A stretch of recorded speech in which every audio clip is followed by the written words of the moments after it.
We're here today with actress Lizzy Caplan. You might remember her from Mean Girls. She was also in True Blood, Freaks and Geeks.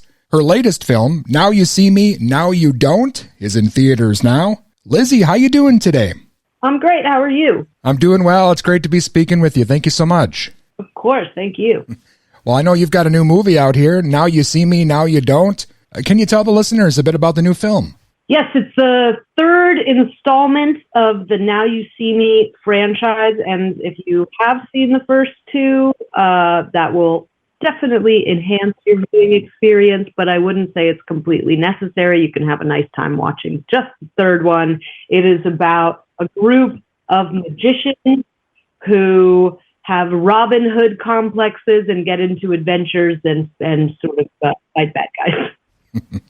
I know it's been almost 10 years since the last one. It's great that you were able to come back, and I know you actually met your husband during the second film, so this obviously is an important series for you. Yes, it is. We met when I was in London shooting the second one 10 plus years ago. And here we are making a third one. It's kind of crazy. And the film is in theaters now. And I know you've got quite the cast back here for the third film. How is it for you being back with the cast? You know, you're working with like Morgan Freeman, Woody Harrelson. There's some big names in this film. Huge names. And I really genuinely adore them all. It is the most fun job. It was super fun 10 years ago, equally as fun this time around with the additional cast members who have joined us. And I think you can tell, I've heard from enough people, you can tell just how much we actually dig each other in real life when you're watching the movie. It's just a fun group of people to be around. It says a lot about you as an actress. You've been in so many different types of roles, and I know comedies and thrillers and sexy stuff even, and now with action films. I mean, you kind of do a little of everything.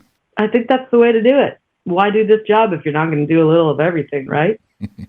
Well, I read there might be a part 4 in the works as well. Will you be back on board maybe as Lula May for part 4 if it comes up? I will do these movies. As long as they ask me to be in them, I will show up and be in them forever. I'll make one every few years until the end of time, happily. Awesome. I know you've been in a lot of cool things over the years, a lot of movies and shows that have become classics. I think Mean Girls, probably the one everyone asks about, I'm sure.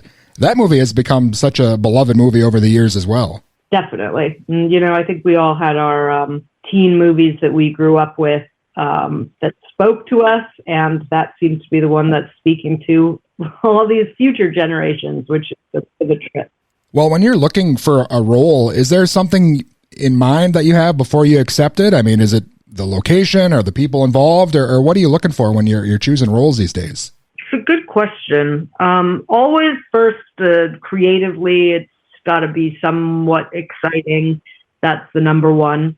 If I feel like I can, do something with the role, or if it's something, as you said, different that I've never done before, that's always really appealing. But I have a son now; he's in school, so logistics are entering the chat in a way that they haven't in the past. So yes, it has to make sense for the family to leave and pick up sticks and travel somewhere for a long period of time. And if it's not really worth uprooting everybody, then it's not so appealing anymore.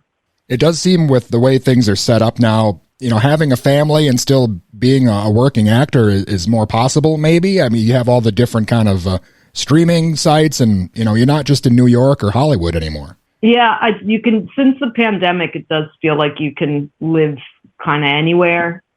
When you go in for auditions, oftentimes it's not even in person any longer. So it has opened up where you can live, which is nice. But yeah, I don't know. As far as like the vibe of people looking for acting jobs, it feels just as crazy as it ever did.